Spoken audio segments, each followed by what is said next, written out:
Você vai ver agora com exclusividade no Fantástico, aliás, uma exclusividade mundial, a primeira entrevista do Papa Francisco a um jornalista desde sua eleição no Vaticano em março deste ano. É muito raro um Papa conceder uma entrevista como esta, que certamente é o que chamamos de furo de reportagem. Francisco recebeu o repórter Gerson Camarote, da Globo News, e falou ao Fantástico abertamente, sem reservas, sobre temas muito delicados, como é o caso dos escândalos no Vaticano. Com o seu jeito simpático e informal, ele falou também sobre a perda de fiéis. Disse o que espera de padres e bispos a partir do seu próprio exemplo de simplicidade. E comentou a calorosa acolhida que recebeu no Rio de Janeiro. O Papa falou também sobre as manifestações que tomaram as ruas do Brasil e deixou para os brasileiros de todos os credos uma mensagem especial. O que você vai ver agora é um depoimento histórico do Papa Francisco em sua primeira viagem internacional. A entrevista de Gerson Camarote contou com a participação do repórter Felipe Aui e imagens do repórter cinematográfico Fernando Calixto, os dois da TV Globo. Tarde de quinta-feira, residência Assunção, Morro do Sumaré. O Papa Francisco, que ficou hospedado aqui durante a Jornada Mundial da Juventude, abriu mão do descanso depois do almoço para receber a nossa equipe. Como de hábito, estava bem-humorado. Ao final da entrevista, ganhou uma camisa do Flamengo do padre Alexandre, escolhido pelo próprio Papa para ser o seu secretário particular no Brasil. Assim não. É isso, a minha equipe, está escrito Francisco ou não. E um pouco antes, brincou com o frio e a chuva que acompanharam a Jornada Mundial da Juventude. O senhor não sentiu esperava um pouco mais quente o Brasil? No, bien. Sí, quizás un poquito más, pero no sentí frío. Qué bueno. Yo no, yo soy de abajo. Conozco el frío de Buenos Aires, pero esto no, es un otoño normal. Meia hora antes, a entrevista começava também de forma descontraída. Papa Francisco, o senhor chega ao Brasil e tem uma receptividade muito calorosa dos brasileiros. Há uma rivalidade histórica, Brasil e Argentina, pelo menos no futebol. Como é que o senhor recebeu esse gesto de afeto dos brasileiros? Eu me senti recibido con un afecto que no conocía, muy cálidamente. El pueblo brasileño tiene un gran corazón. Y la rivalidad creo que ya está superada totalmente, porque hemos negociado bien. El Papa es argentino y Dios es brasileño. Uma grande solução, né, Santo Padre? Creo que me sentí muy bien recibido, con mucho cariño. Santo Padre, no Brasil o senhor utilizou ao chegar e continua utilizando um carro modelo muito simples. Há notícias que o senhor, inclusive, condenou padres que usavam carros de luxo pelo mundo. Eu queria saber, o senhor, inclusive, optou por morar na Casa Santa Marta. Essa sua simplicidade, uma nova determinação a ser seguida por padres, por bispos e por cardeais? El auto que yo uso aquí es muy parecido al que estoy usando en Roma. Sencillo, que puede tener un empleado normal. En eso siento que tenemos que dar testimonio de cierta simplicidad, incluso diría de pobreza. Nuestro pueblo exige pobreza a los sacerdotes. Le exige en el buen sentido, digo, nos pide eso. A nuestro pueblo le ofende mucho el corazón cuando ve que los que estamos consagrados estamos apegados al dinero, ¿no? Y eso es malo. Y realmente no es un buen ejemplo que un sacerdote tenga un auto último modelo de marca, ¿no? Yo creo que, se lo digo a los párrocos, en Buenos Aires se lo decía siempre, es necesario que el cura tenga una máquina, un carro, un auto, es necesario, porque en la parroquia hay 1000 cosas que hacer, tiene que moverse, pero que sea un auto modesto, ¿no? Eso respecto al auto. Respecto a que me quedé a vivir en Santa Marta, no fue tanto por razones de simplicidad, porque el apartamento papal es grande, pero no es lujoso. Pero mi opción por quedarme en Santa Marta fue por mi modo de ser. Yo no puedo vivir solo, no puedo vivir encerrado, yo necesito contacto con la gente. Entonces, suelo explicitarlo así. Yo me quedé en Santa Marta por razones psiquiátricas, para no tener que estar sufriendo esa soledad que no me hace bien. Y también por razones de pobreza, porque si no hubiera tenido que pagar en psiquiatras mucha plata. Y entonces no es bueno eso. No, es por estar con la gente. Y Santa Marta es una casa de huéspedes. Viven unos 40 entre obispos y sacerdotes que trabajan en la Santa Sede. Tiene 130 piezas más o menos. Y sacerdotes y obispos y cardenales y laicos, huéspedes en Roma, habitan ahí. Yo como en el comedor común de todos. Desayuno, almuerzo y cena lo tengo allí. Y uno siempre encuentra gente distinta, ¿no? Y eso a mí me hace bien. O sea, que esas son las razones. Y ahora, la regla general. Creo que Dios nos pide en este momento mayor simplicidad. Es una cosa interior que a la Iglesia lo pide. O Santo Padre, quando o senhor chegou ao Rio de Janeiro, houve falhas na segurança. Inclusive ali o seu carro foi ali levado para o meio da multidão. O Papa Francisco ficou com medo? Qual foi o seu sentimento naquele momento? Yo no tengo miedo. Soy inconsciente, pero no tengo miedo. Sé que nadie se muere en la víspera. Cuando me toque, lo que Dios permita, será. Pero antes de viajar, fui a ver el Papamóvil, que tenía que venir acá. Y estaba con vidrios todo.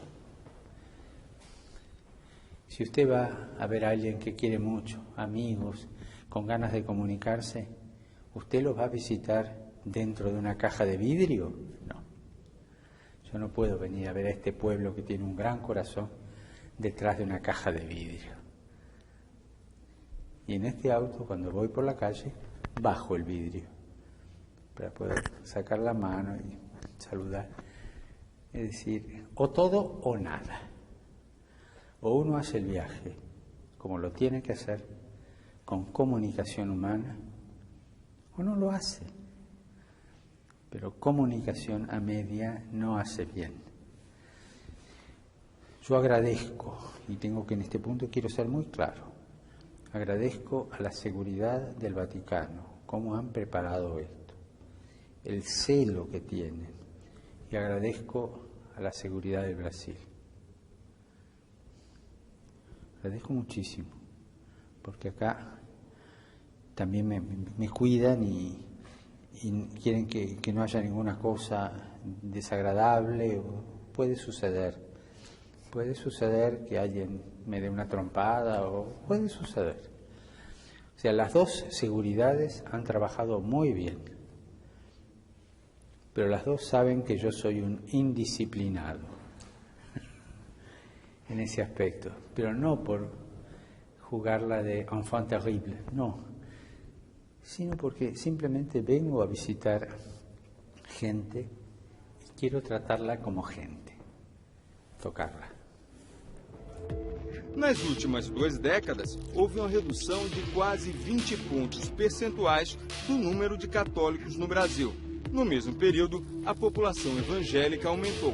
Papa Francisco, seu grande amigo, Cardeal Cláudio Umes, aqui do Brasil, ele me falou algumas vezes já da preocupação dele com a evasão, com a perda de fiéis católicos aqui no continente, no Brasil especificamente, para outras religiões, principalmente para religiões evangélicas. E aí eu lhe pergunto, por que acontece isso? E o que pode ser feito? No conozco las causas y tampoco conozco los porcentajes, no los conozco. No conozco la vida de Brasil como para dar una respuesta, ¿no es cierto? Creo que el cardenal Hume fue uno de los que habló, pero no estoy seguro. Pero si usted me dice que él habla, sabe. No sabría qué explicarlo. Invento una cosa. Para mí es fundamental la cercanía de la Iglesia. O sea, la Iglesia es madre. Ni usted ni yo conocemos ninguna mamá por correspondencia. La mamá, cariño, toca, besa, ama. Cuando la Iglesia, ocupada en mil cosas, descuida la cercanía, descuida esto y se comunica solamente con documentos, es como la mamá que se comunica con su hijo por carta. No sé si esto pasó en el Brasil, no sé, pero sé que en algunos lugares de Argentina que conozco sí pasó eso. Y la falta de cercanía de sacerdotes, faltan sacerdotes, entonces se deja un pueblo sin sacerdotes, ¿no? Y entonces la gente busca, tiene necesidad del Evangelio. Me contaba un sacerdote que fue como misionero a una ciudad del sur de Argentina donde hace casi 20 años que no tenían sacerdote. Evidentemente que la gente iba a escuchar al pastor, que necesitaba escuchar la palabra de Dios. Cuando él fue, una señora, una mujer muy culta, le dijo: estoy enojada con la iglesia porque nos abandonó. Yo ahora voy al culto los domingos a escuchar al pastor, que es el que alimentó nuestra fe durante todo este tiempo. O sea, falta de cercanía, ¿no? Y bueno, hablaron de eso, el sacerdote muy bien la escuchó, y cuando ya se iba para saludarla, le dijo: padre, un momento, venga. Y lo llevó hasta un armario. Abrió el armario, tenía la imagen de la Virgen, y le dijo: padre, la tengo escondida para que no la vea el pastor. O sea, esa mujer iba al pastor, respetaba al pastor. El pastor le hablaba de Dios y ella lo aceptaba, porque no tenía suministro ella. Pero las raíces de pertenencia las conservó escondidas en un ropero, pero las tenía. Ese es el fenómeno más, para mí, más serio. Este episodio me demuestra muchas veces el drama de esta fuga, digamos, de este cambio. Falta de cercanía. Yo vuelvo a repetir esta imagen. La madre así tiene al hijo. Lo cuida, lo besa, lo acaricia y lo alimenta. No por correspondencia. O Papa Bento XVI renunciou em fevereiro, no momento em que a Cúria Romana, o organismo que administra a Igreja, era alvo de uma série de escândalos. Lavagem de dinheiro no Banco do Vaticano, o vazamento de documentos sigilosos, conhecido como Vatilix, e no mundo havia também os casos de pedofilia envolvendo muitos países. Assim que assumiu, o Papa Francisco iniciou uma série de mudanças. Criou uma comissão para reformar a Cúria e alterou o Código Penal do Vaticano para punir com mais rigor abusos sexuais contra crianças, crimes financeiros e vazamentos de documentos. Recentemente, depois que o Papa nomeou uma comissão para fiscalizar o Banco do Vaticano, investigações sobre lavagem de dinheiro levaram à prisão o Monsenhor Nunzio Scarano, acusado de levar 20 milhões de euros da Suíça para a Itália em jatinho privado. Nesse trecho da entrevista, eu pedi que ele falasse especificamente dos escândalos que envolvem a Cúria. Papa Francisco, quando o senhor foi escolhido no conclave, a Cúria Romana, especificamente, era alvo de críticas, inclusive críticas internas de vários cardeais. E o sentimento que eu percebi, pelo menos dos cardeais com quem eu conversei, era um sentimento de mudança. Esse sentimento está correto? Usted lo nombró hace un rato, este paréntesis. Cuando yo fui elegido tenía al lado a mi amigo, el cardenal Gómez, porque en orden de decanancia pues estamos uno detrás del otro, ¿no? Y fue el que me dijo esa frase que me hizo tanto bien: no te olvides de los pobres. Qué lindo. La Curia Romana. Bueno, la Curia Romana siempre se la criticó, más o menos. Se presta a críticas y como tiene que resolver muchas cosas, algunas cosas gustan, otras no gustan, algunos trámites están bien encausados, otros están mal enfocados, mal encausados, como en toda organización. Yo le diría esto: en la Curia Romana hay muchos santos, cardenales santos, obispos santos, sacerdotes, religiosas, laicos santos, gente de Dios que ama a la Iglesia. Pero eso no se ve. Hace más ruido un árbol que cae que no un bosque que crece.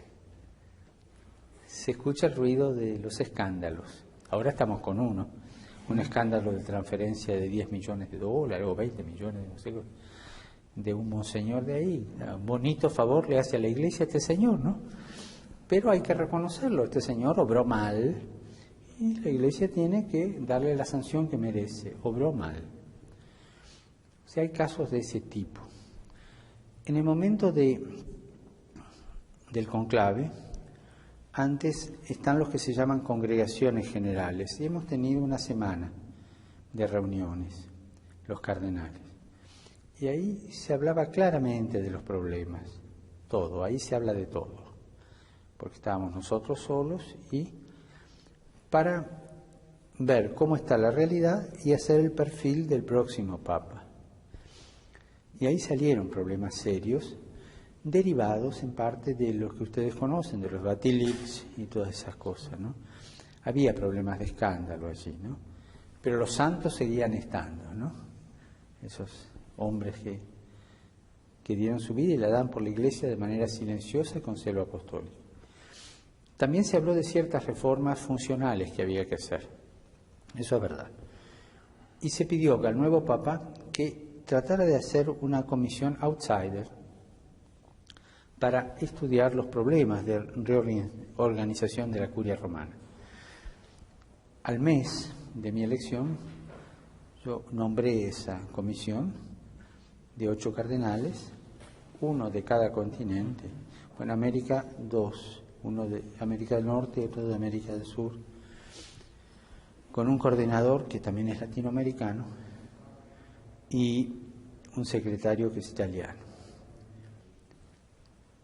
Y ya han llegado muchos documentos que esta comisión, que los miembros de esta comisión han obtenido y que nos los pasamos entre nosotros. Tendremos la primera reunión oficial 1, 2 y 3 de octubre. Y ahí se verán algunas pautas. Yo no creo que salga de ahí alguna cosa definitiva, porque la reforma de la Curia es muy seria y veo las propuestas y son propuestas muy serias que hay que madurar, ¿no? Calculo que vamos a tener que hacer 2 o 3 reuniones más antes de que se note alguna reforma. Por otro lado, los teólogos dicen esto desde, no sé si de la Edad Media, en latín dicen Ecclesia semper reformanda. La Iglesia siempre se tiene que reformar, si no se queda atrás. Así que también esto no solo es por los escándalos del Batilix, que los conoce todo el mundo, sino porque la Iglesia siempre se tiene que reformar. Y hay cosas que servían para el siglo pasado hay cosas que servían para otras épocas o para otros puntos de vista y que ahora no sirven más y que hay que reacomodarlas. Entonces así la Iglesia es dinámica y responde a las cosas de la vida, ¿no? Todo esto se pidió en la reunión de cardenales previa. Nesse momento, o senhor chega, queria saber da sua mensagem aos jovens brasileiros. Estamos na Jornada Mundial da Juventude.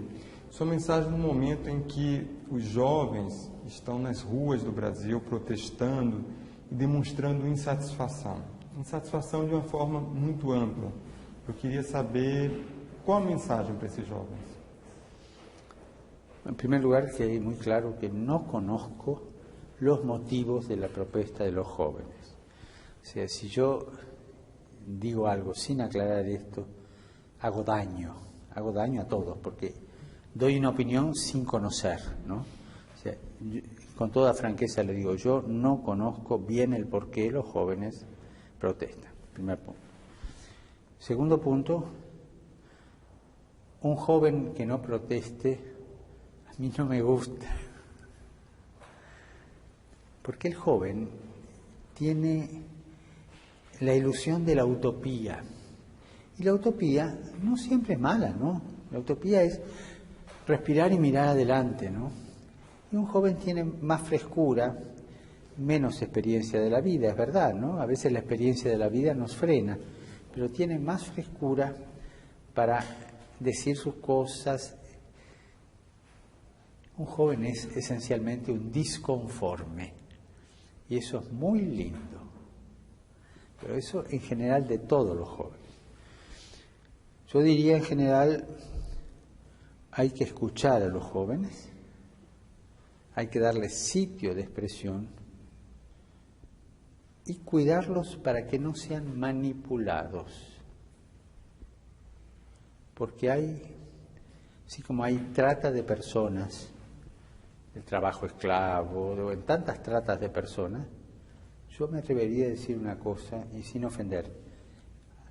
Hay gente que busca la trata de jóvenes, manipulando esta ilusión, este disconformismo que hay, y después le arruinan la vida al joven. Entonces, cuidado con la manipulación de los jóvenes. Al joven siempre hay que escucharlo, cuidado en una familia. Un padre, una madre que no escuchan a su hijo joven, lo aíslan, le crean tristeza en el alma y no se enriquecen ellos. Na sequência, o Papa abordou um assunto sobre o qual ele havia falado no encontro com os fiéis argentinos na Catedral Metropolitana do Rio, na mesma quinta-feira: o dinheiro. Este mundo actual que estamos viviendo había caído en la feroz idolatría del dinero. Y se da una política mundial muy impregnada del protagonismo del dinero. Quien manda hoy es el dinero.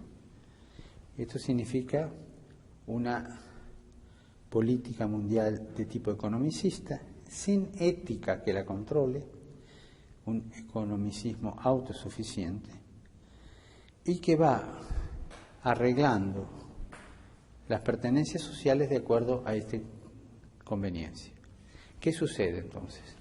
Cuando reina este mundo de la feroz idolatría del dinero, se concentra mucho en el centro, y las puntas de la sociedad, los extremos, son mal atendidos, son descuidados y son descartados. Hasta ahora vimos claro cómo se descarta a los ancianos. O sea, hay toda una filosofía para descartar al anciano. No sirve, no produce. El joven tampoco produce mucho, porque es una carga que hay que formar.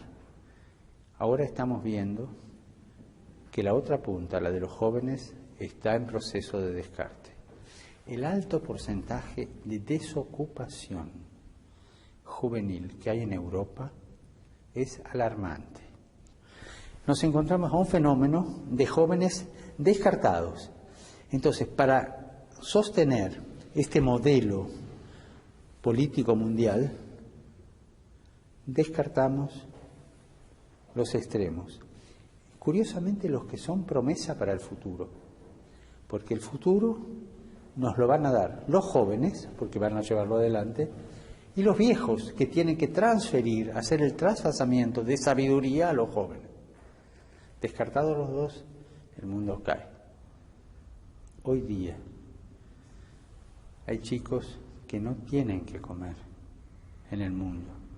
Hay chicos que mueren de hambre, de subalimentación. Basta ver ciertas fotografías de algunos lugares del mundo. Hay enfermos que no tienen acceso a la salud. Hay hombres y mujeres mendigos de calle que mueren de frío en el invierno. Hay chicos que no tienen educación. Todo eso no es noticia. Bajan 3, 4 puntos las bolsas de algunas capitales y gran catástrofe mundial. ¿Me entiende? Sí. Ese es el drama de este humanismo deshumano que estamos viviendo. Por eso hay que recuperar los extremos, los chicos y los jóvenes, y no caer en una globalización de la indiferencia de estos dos extremos que son el futuro de un pueblo. Perdón si me fui y hablé de más, pero creo que con esto le di mi punto de vista. O sea, ¿qué pasa con los jóvenes en Brasil? No sé, pero por favor, que no los manipulen, escúchenlos. Y acá hay un fenómeno mundial mucho más allá del Brasil. Papa Francisco, queria talvez a última pergunta. Qual mensagem, ou o que o senhor falaria para os brasileiros católicos, mas também para os brasileiros que não são católicos, ou seja, de outras religiões? Creo que hay que fomentar una cultura del encuentro en todo el mundo. Todo el mundo. O sea, que cada uno sienta la necesidad de dar a la humanidad los valores éticos que necesita hoy día la humanidad y defender esta realidad humana. Y en ese aspecto creo que es importante que todos trabajemos por los demás, podar el egoísmo y un trabajo por los demás según los valores de la propia fe. Cada confesión tiene su creencia, pero según los valores de su propia fe, trabajar por los demás. Y nosotros encontrarnos todos para trabajar por los demás. Si hay un chico que tiene hambre y no tiene educación, lo que nos debe interesar es que deje de tener hambre y que tenga educación. Si la educación se la dan los católicos, los protestantes, los ortodoxos o los judíos, a mí no me interesa, me interesa que lo eduquen y que le quiten el hambre. Eso tenemos que ponernos de acuerdo. Hoy día la urgencia es tal que no podemos pelearnos entre nosotros a costilla de los demás. Primero trabajar por el prójimo. Después hablar entre nosotros con mucha altura, dando razón de nuestra fe cada uno, buscando entendernos, ¿cierto? Pero sobre todo hoy día urge la proximidad, la salida de sí mismo para solucionar los tremendos problemas mundiales que hay.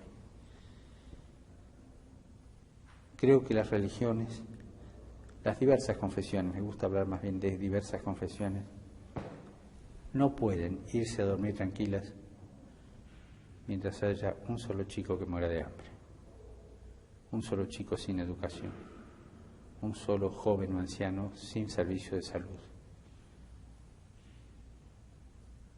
Pero el trabajo de las religiones, de las confesiones, no es beneficencia, es verdad.